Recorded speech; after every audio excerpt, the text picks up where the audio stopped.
World Environment Day celebrations begin in NCD. Sir J explains role in PM's resignation. And more than 6,000 certified as financially literate. This is National Emtv News with Helen Sayer.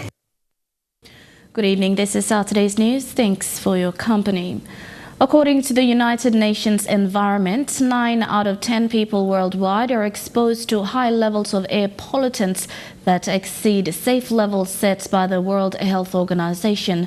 Port Moresby Nature Park kicked off the World Environment Day celebrations in PNG under the global theme Air Pollution.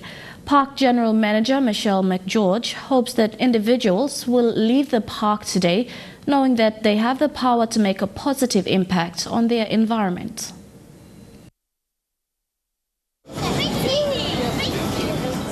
Over 2,000 children, parents and individuals turned up at Port Moresby Nature Park to commemorate World Environment Day.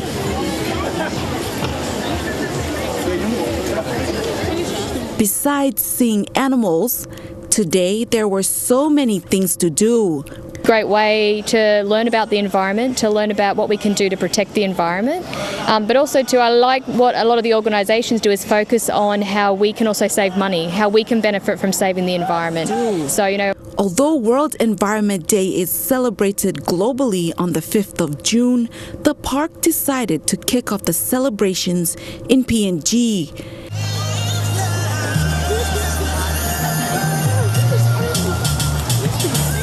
This year's theme is air pollution, which summons individuals to consider how they can change their lives to diminish the amount of air pollution they produce and prevent its impact to global heating and its effects on people's health. Park General Manager Michelle McGeorge hopes that those present, especially the children, will leave the park knowing they can make a greater impact in their environment. I want people to have a fun day. The environment is under a lot of pressure and we really do need to start making differences. But I want people to have hope that little things and little changes that they can make at home, if we all do something small, we can all make a difference. And I think that's what today is about knowing that yes, the environment is really struggling, but you can make a difference. Over 30 different environmental and conservation organizations also showcased their work to help those present understand the importance of protecting and looking after their land, biodiversity, and homes. Lillian Sopera-Kinea, National Emtv News. People's Progress Party played a pivotal role in Prime Minister Peter O'Neill's resignation and the transition of government. In a statement released this afternoon, party leader and founding father Sir Julius Chan said People's Progress Party was at the centre, together with other leaders, Governors Peter Yama, Powis Pakop, Chris Haiveta and former Prime Minister Pius Wingti in changing the course of the political deadlock. The leaders persuaded then Prime Minister Peter O'Neill to tender his resignation ahead of a motion of no confidence against him. During a small Thanksgiving lunch on Friday with his PPP team, Sir Julius relayed that both he and Prime Minister James Marape had met and later with former Prime Minister Peter O'Neill thanking him for his services to the country. Sir Julius said if Prime Minister Marape wanted an effective public service, he had to start by reforming and reducing its size substantially. The other two important agendas was work on the decentralization of powers for greater autonomy and amendments to the Mining Act. This, he says, will see the deficit reduced in the next 3 years. The Independent Consumer and Competition Commission, the office that regulates pricing, continues to face challenges in its work. ICCC Commissioner Paulus Ain was a guest on MTV's Good Morning PNG to talk about the role the Commission is tasked with. One major issue is the influx of foreign goods.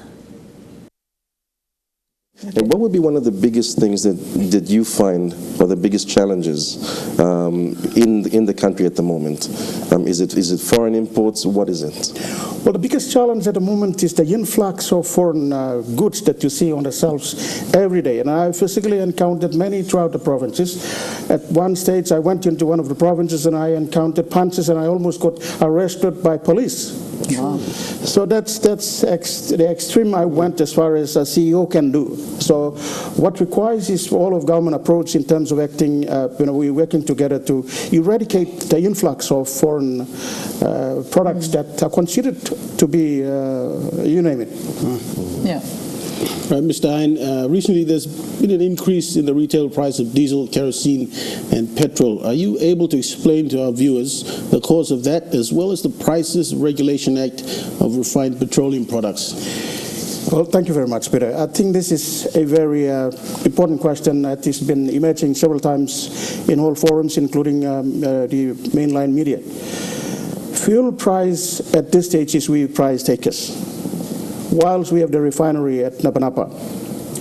The pricing arrangement we have at the moment is priced against Singapore. We call it IPP, Independent Power Producer. Mm-hmm. The crude are coming from Kumul Terminal, landed at Napa Napa Refinery, but the pricing is priced towards Singapore.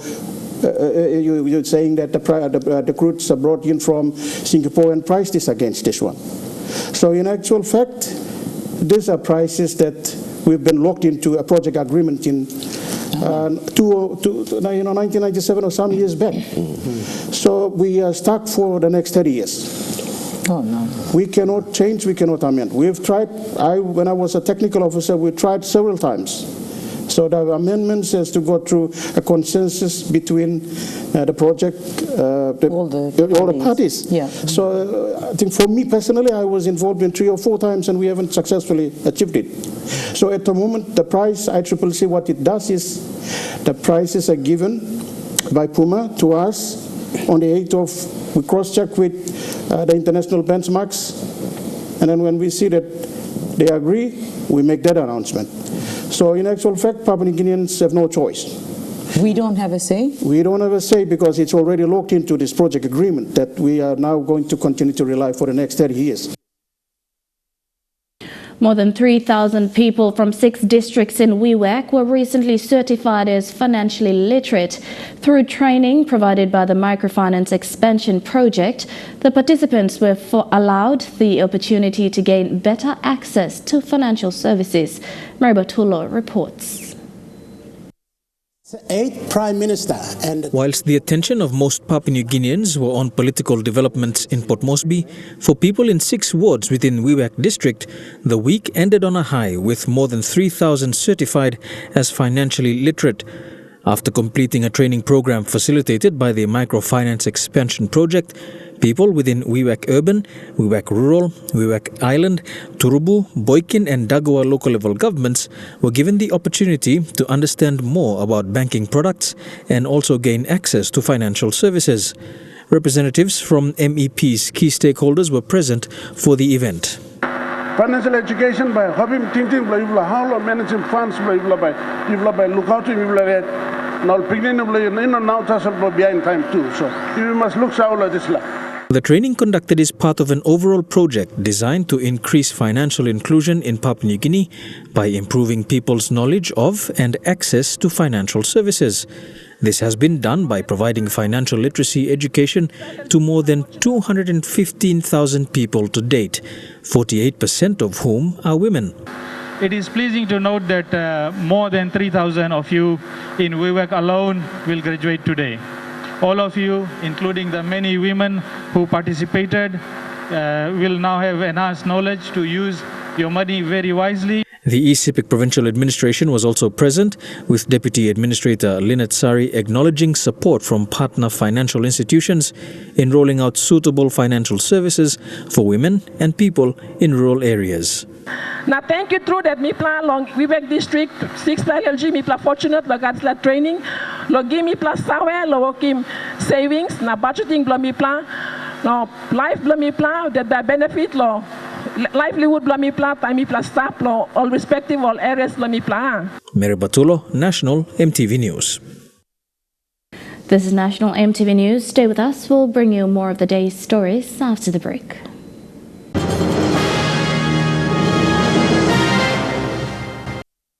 Welcome back. Ward Strip Demonstration Primary School in the nation's capital received 10 drums from FinCorp Limited this morning. These drums will be used as rubbish bins in this school. This morning, about 40 employees of FinCorp, including the CEO, were at the school cleaning up after donating the drums. As a way of giving back to the community, FinCorp Limited came up with this initiative to donate drums to schools to be used as rubbish bins. Ward Strip Demonstration Primary is one of the first schools in NCD to receive this donation. FinCorp CEO Tony Witham says the school is close to their office, hence they saw the need to assist them in keeping the school environment clean. This is an initiative of FinCorp. We believe that education is such an important part of the curriculum of Papua New Guinea. A lot of us walk past this school. This school is very close to our branch and our head office, and we decided as a group of people, what can we contribute back to the school? Following the donation of the drums, 40 FinCorp staff, including the CEO, cleaned around the school. A few teachers and the school's headmistress were also there. Mrs. Susi Uri, a very happy principal who oversees waste management in the school, thanked the FinCorp staff and management on behalf of the school and parents. She says this is the first time a corporate group has come into the school with this initiative. We can try our very best to manage rubbish, because throwing rubbish here and there is just like don't care attitude, which is not nice. It's about time that we should do something for nation's capital. FinCorp CEO Tony Witham says this initiative is not just for now, as they will be donating drums to other schools in NCD, as well as cleaning up the schools. Our Port Moresby branch will also be going to schools next month and start that clean-up process. So yeah, we see this as an ongoing. It's not just going to be a once and we forget it. We see this as part of the community that FinCorp can get in there. Patricia Chiamo, National Emtv News.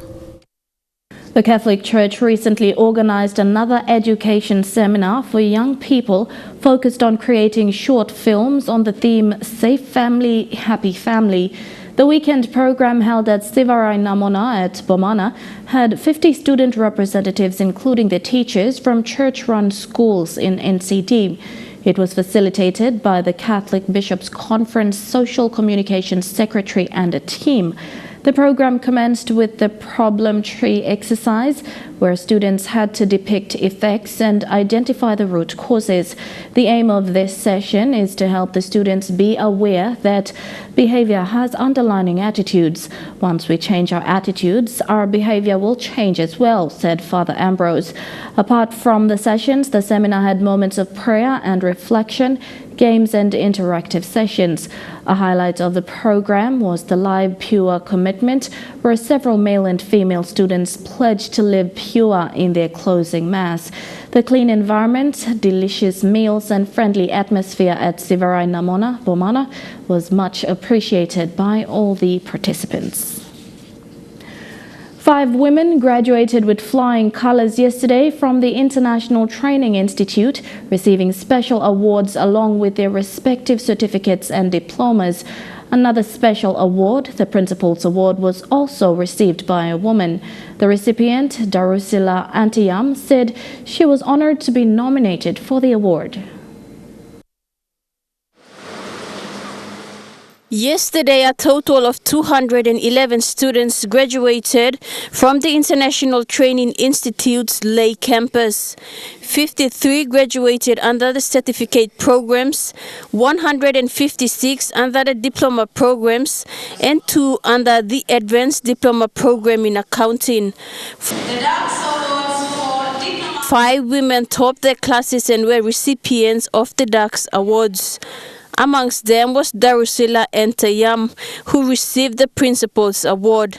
The Principal's Award is ITI's initiative to acknowledge students who perform well academically and display leadership qualities. It's been a privilege and honor to be here with ITI Lay Campus. and my family is here too with me to see me graduating diploma in information technology, and as I've got the principal award, it's very exciting for me. The ITI campus in Leh was established in 2004 and has graduated over 5,500 students so far. The managing director, Kumarang Senthaveld, said the Leh campus is the second largest. So we have the normal diploma programs, certificate programs, and we also got a higher diploma programs we created, and that should be introduced very soon in Leh as well, the higher diploma ones. Today's graduation ceremony is the 36th for the Leh campus. Mr. Senthaveld said there are bigger plans for this campus because it also accommodates students coming in from Highlands and Medang provinces. We're working with PA Divine Word to see if we have an understanding with them. So if our students are accepted, they will consider advanced standing into their programs as well. Charlene Airy, National Emtv News, Leh. To another story on World Environment Day, Conservation and Environment Protection Authority, or SEPA, with support from PNG Refrigeration and Air Conditioning Association today hosted a technical skills challenge to commemorate the day. With the theme, Clean Air and Clean Technology Equals Healthy Future, the event highlights the need for more environmentally friendly technologies to ensure a healthy future. Today's event saw teams from various refrigeration and air conditioning companies participated in a competition. The teams worked in small groups to mount and install split air conditioning units on provided stands and decommission the installed unit. The competition highlighted how technology is a major contributing factor to increasing air pollution and the destructive effects it has on the environment. But the whole idea is for us to get into place a regime, procedures to, one, find out who's in the industry, and two, start to put some regulations into place, and three, to start to reduce the emissions that are occurring in PNG. And we believe in the next 5 years we will have that under control. The United Nations theme for this year's World Environment Day is clearing the air to combat air pollution, and SEPA, as a mandated government agency, is responsible for the implementation of various policies to combat air pollution. But in today's world, with the increasing temperatures, global warming, it's an essential to cool the air, and so to balance, we're trying our best as the regulator to balance technology and also protect the environment, like the air that the technology is being used in. According to SEPA policy analyst Rose Alphonse, air pollution alone has killed many people in the world. She said there are plans to control industrial activities to minimize gas emissions into the atmosphere. We're not to stop the technology or industries and just promote the environment, but the plans and the regulations and everything in place, controlling measures in place, how to preserve the environment, and also at the end of the day we are protecting the individual human life. Today's event is a lead-up to the Environment Day, which falls on June 5th. SEPA will also be signing a memorandum of agreement with PNG Raka on that day to start their partnership in combating air pollution and promoting healthy and safe environment. Rayon Lakingu, National Emtv News. It's Saturday's news. We'll go for a break now, but after the break, we take a look at stories making headlines overseas.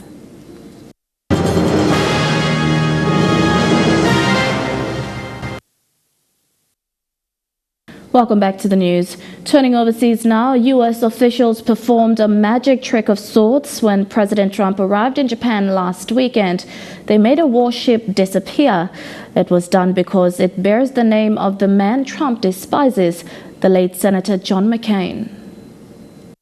When President Trump spoke to 1,000 sailors from the U.S. 7th Fleet in Japan Tuesday, the crew of at least one ship was not there, the USS John S. McCain, named for the late Arizona senator and his father and grandfather, who were Navy admirals.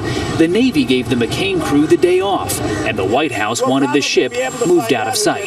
They thought they were doing me a favor because they know I am not a fan of John McCain. Today, the president denied he was involved, but still criticized the late senator and war hero. I was very angry with John McCain because he killed health care. I was not a big fan of John McCain in any way, shape, or form. CBS News has confirmed this email among Navy officials that relays several requests from the White House, including number 3, USS John McCain needs to be out of sight.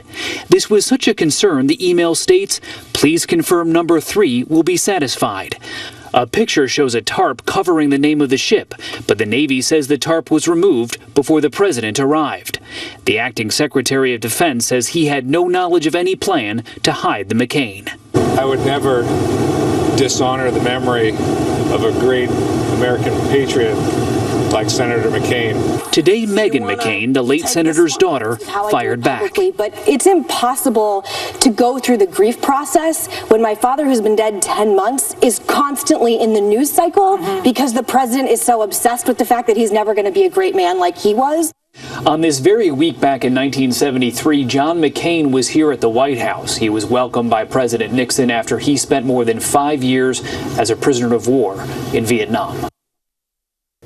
After 8 years of civil war, just one area is still holding out in Syria, and it's paying a terrible price. President Assad's forces, supported by Russian air power, have stepped up their attacks on rebels in the province of Idlib, close to the border with Turkey. In the process, civilians keep getting hurt too. Finding any more survivors. There were only dead bodies still to be recovered. The 4 bombs dropped by a Syrian Air Force MiG 18 hours earlier had done a thorough job. They struck a residential street and 10 people were killed, all of them women and children. In the frantic minutes immediately after the air raid, relatives and rescue workers did pluck survivors out of the rubble. Among the first on the scene was Fadl Faham, whose house took a direct hit. Here, being lowered from an upper floor in a digger's bucket, a man cradles Fadl's 10-year-old son Noor.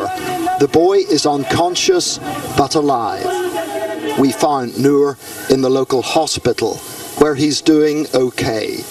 We found his father, Fadl, in mourning, grief-stricken over the deaths of his mother and 3 of his other children, another son Zain, who was 9, and twin girls, Sham and Wissam. They were just 4 years old. نحن ما في إرهابون، نحن هم مدنيين. أمي عمرها 60 سنة، نايمة، هي وأطفالي. He said the regime was taking revenge against civilians. إرهاب النظام بشار الأسد. شكيت لله، حرق لي قلبي.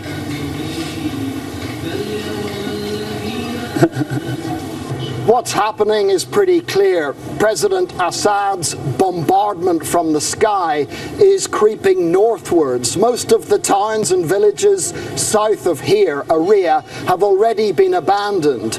People are still living here, but they too will soon have to flee, and this will become a bombarded ghost town. For more than 60 years, the strip of land between North and South Korea has been one of the most dangerous places in the world. But there's a new move to change that.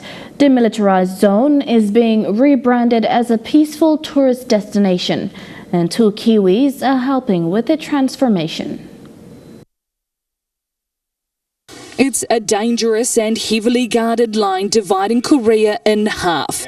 It's also where two Kiwis, Leah Merritt and Leonie Carter, live and work, helping keep peace in this buffer zone between bitterly divided enemies. It's pretty surreal.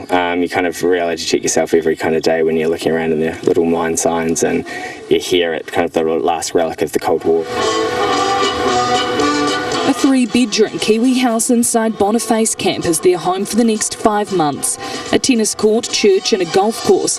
Surrounded by active mines, a reminder the threat level here is high. Anytime I've always felt safe. Surprisingly I do. I think you kind of get used to it, and the first few days it's a wee bit to get used to.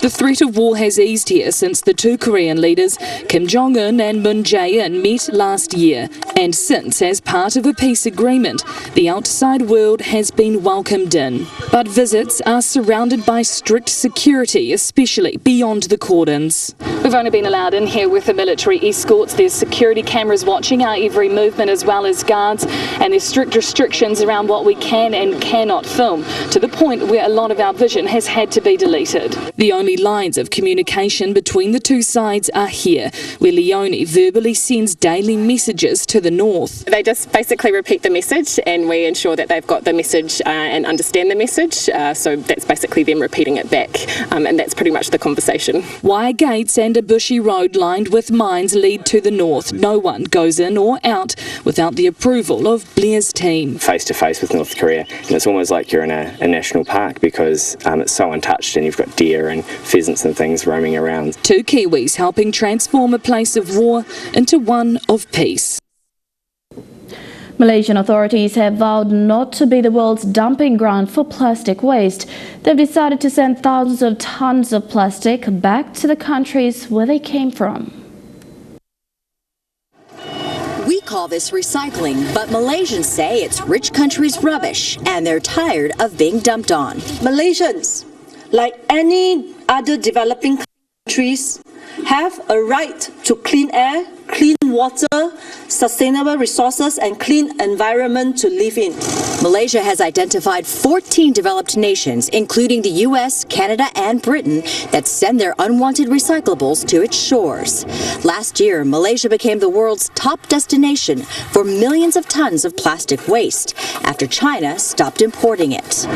Government officials say their small Asian country is becoming a garbage heap of electronic, household and contaminated waste, and insist they won't be bullied by bigger nations. We are compiling the list of the so-called recycling companies from this developed country, and we will send back. Environmental leaders vow to return some 3,300 tons of waste and put pressure on governments to investigate and stop illegal shipments. They've also shut down more than 150 unlicensed factories in Malaysia, and officials promise to keep fighting against what they call unfair and uncivilized practices. You're at Saturday's news. Coming up next, some sporting updates in Chukai Sports.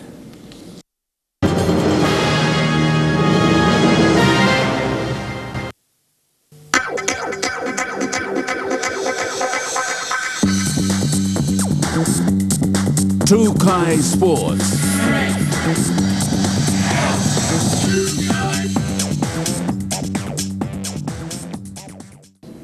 Welcome to Chukai Sports. The former players of Unitec Reds in the 1990s and students at the University of Technology yesterday showed support to their former rugby football union club with new sports equipment which they bought themselves. One of the former players, Norlan Wapin, told MTV News that they continue to stay together because of the Unitec Reds Rugby Football Union Club. Unitec Reds is a club affiliated to Leigh Football League in the Morbe Rugby Football Union. These are former players of Unitec Reds Club of the Morbe Rugby Football Union who played in the early 1990s when they were students at the University of Technology in Leigh. After they left Unitec, they kept in contact. Coming into Leigh from around PNG, they brought new jerseys and sports equipment for their old club after hosting 2 fundraisings.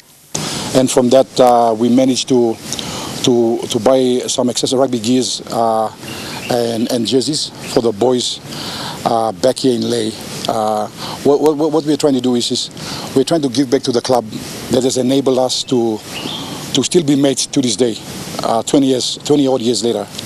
And that's what we're all about today. And the reason we are here today is we made our way from different parts of the country to be here today, to come and present to the club what we've raised in terms of rugby equipment. The Unitec Reds Rugby Union Football Club was formed in the early 1990s.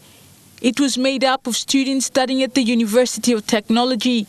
Since then, the club grew with the involvement of players coming in from around the Unitec campus, including East Taraka, Igam and Tent City. So currently, this is game 4 of round 1 of the MRFU competition here in Ley. The boys have progressed quite well so far. We're trying to go back, maybe hopefully do 3 years in a row in the grand final and continue from last year and the year previously. Unitec Reds Club President Arman Kuniaka says they don't have a major sponsor, but are fortunate to have the former players who call themselves the old boys. Back to 92, 93, 94, one of our boys here, a couple of boys here were part of the last winning team in 94 that won the grand final. And also most of us are part of the 97 grand final winning team here in Ley. It's a family team and it's also a community team. You know, we're all about building community spirit and being there and supporting each other. These former Unitec Reds players or the old boys not only play rugby, but they also spend time here at the Unitec Christian Center, regardless of their denominations. They also made a presentation of 2,000 kina to help upgrade the Christian Center. As part of our donation today to the Reds Rugby, we're donating a cash amount of 2,000 kina to the refurbishment of the Christian Center. We thought it would be a good cause because we spent time here as well. Julie Badui, Owa, National Emtv Sports, Ley. Toti City coach Peter Gunemba has backed the ideas of PNG Football Association President John Capinato. Gunemba says Toti City will be working closely and supporting President Capinato in developing football in the country. Toti City coach Peter Gunemba formally congratulated President John Capinato on his appointment as PNGFA president and OFC vice president. He says Capinato has big dreams for football in the country and Toti City is willing to work alongside PNGFA in developing the game in the country. I'm very, very happy for your election as a president, and I'm very, very thankful that you came with your man of football and you came with all the good ideas to expand football to the 4 regions of the country. Gunemba has also supported the new Tier 1 competition, saying this will raise the standard of football in the country. Secondly, I'm very excited to learn from your vision to introduce this first tier and the second tier competition in the country. I think that is something that everyone looks forward for. Hekari United have been missing from the National Soccer League competition for the past 2 years. Coach Gunemba is happy to have Hekari United back in the NSL tournament. And you're a man of big vision in football, and it is not wrong for you to be on the chair, but you're already here, and Toti City Football Club and the association that I come from, Morbe Football Association, we are willing to work with you and we'll support you through all your visions. Toti City and Hekari will be representing Papua New Guinea at the OFC Cup next year. And Gunemba believes both teams can put up a good fight in that tournament. Toti and Hekari will represent Papua New Guinea in the tougher competition in the Oceania region. And eventually, maybe one of us or even both can make it to the world stage. And that is something that I always dream about, and I'm looking forward for it.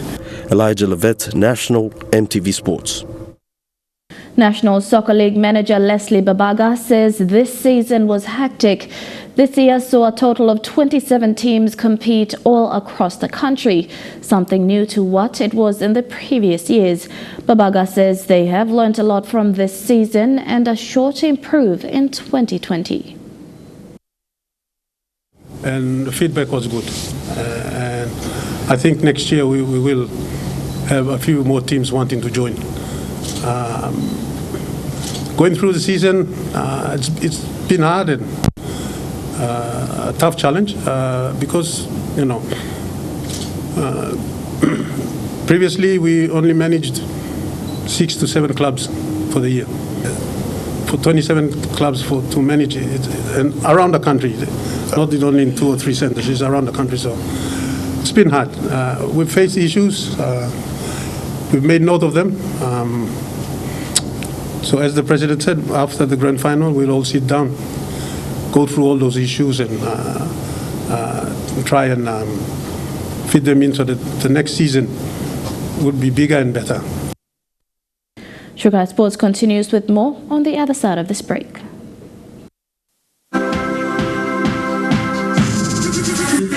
Trukai Sports. Welcome back to Trukai Sports. In cricket, International Training Institute gave POM Cricket Association 30,000 kina worth of uniforms for its clubs earlier this week. The uniforms are part of ITI's 300,000 kina sponsorship for the 2019 season. This is the second year for ITI to extend its 300,000 kina worth of sponsorship towards POM Cricket Association. As part of the sponsorship, ITI chairman and staff handed over 30,000 kina worth of new official ITI-sponsored uniforms to all affiliated clubs. International Training Institute Chairman Senthil Kumaran Sentival says the support is part of ITI's community obligation. People are more occupied while playing sports. It keeps them out of trouble as well, and something for them to look forward to. And that's one of the major reasons why we wanted to actually sponsor POM Cricket. And I heard there's more teams coming in now, which is very good. I think that's very good for the competition, and also we need more involvement as well. And it's not only for us itself; it's actually for the players itself, because the players feel part of the competition when they actually have a uniform. He says what's important for the team is to give each player the confidence to represent their team wearing the team colours. Not only will the players get to wear the new uniforms, but officials will each have an ITI-sponsored uniform as well.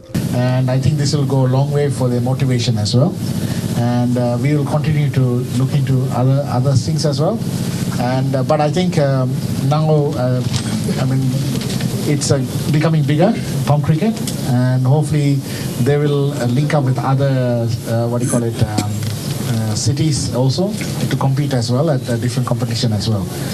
With more than 8 affiliated clubs, President Dean Ani says POM Cricket Association will start its competition soon.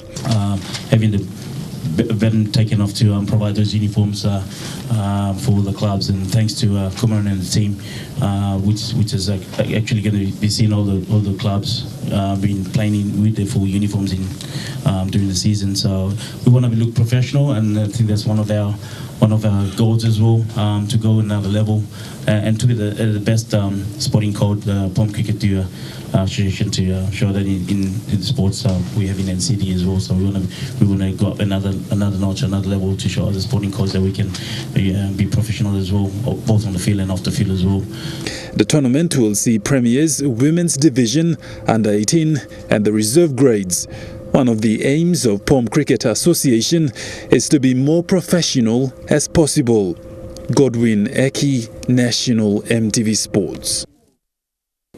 To football abroad, the coach of the New Zealand men's under-20 football side believes their squad will be well rested for their clash against Colombia. Kiwis finished second in their pool after a 2-0 loss to Uruguay this morning. But it's clear coach Des Buckingham had an eye on Monday's knockout match, making 9 changes for the game. We've managed to get pretty much every player on the pitch now, which will set us up in good place for that round of 16 here. History was made in the pool's other game, with Norway's Erling Haaland scoring 9 goals in their 12-0 thumping of Honduras. It's the largest win in the tournament's history and the most goals scored in a single game as well. And that's a wrap for Trukai Sports. Up next with a forecast for the next 24 hours. Trukai Sports.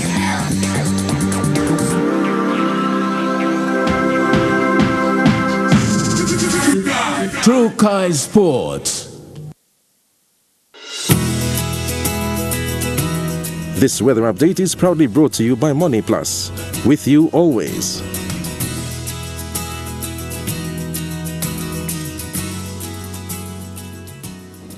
A look at the weather forecast for tonight and tomorrow in the southern region. Port Moresby fine, although cloudy at times. In Daru and Kerma, cloudy and showers in Alotau and Popondetta. In the Momasa region, showers in Lae, cloudy in Madang and mostly fine in Wewak and Tvanimo. In the New Guinea Islands region, a shower or two in all centres. And in the Highlands region, fine weather right across the region in all centres.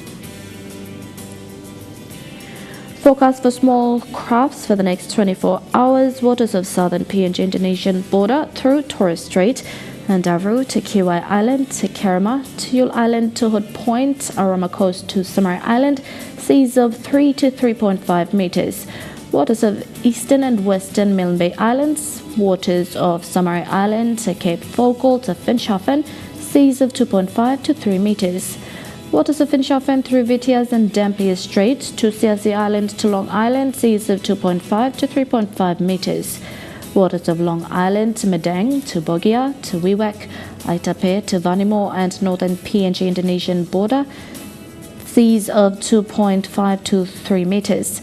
Waters of Manus and its western group of islands, seas of 0.5 to 1.5 meters. Waters of New Britain to New Ireland to Bougainville, seas of 2.5 to 3 meters.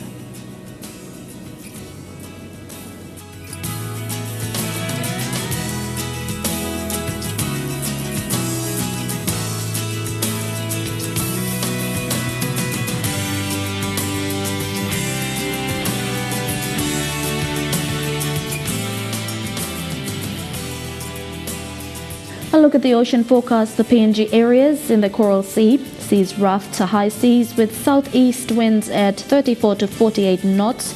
In the Solomon Sea, seas rough with southeast winds at 25 to 34 knots. In the Bismarck Sea, seas moderate to rough with southeast winds at 20 to 34 knots. And in the Pacific Ocean, seas moderate to rather rough with southeast winds at 10 to 25 knots.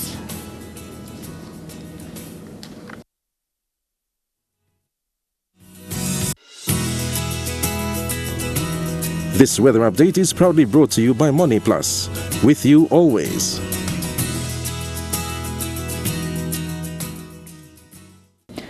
And that's been the news, sport and weather for Saturday, 1st of June 2019.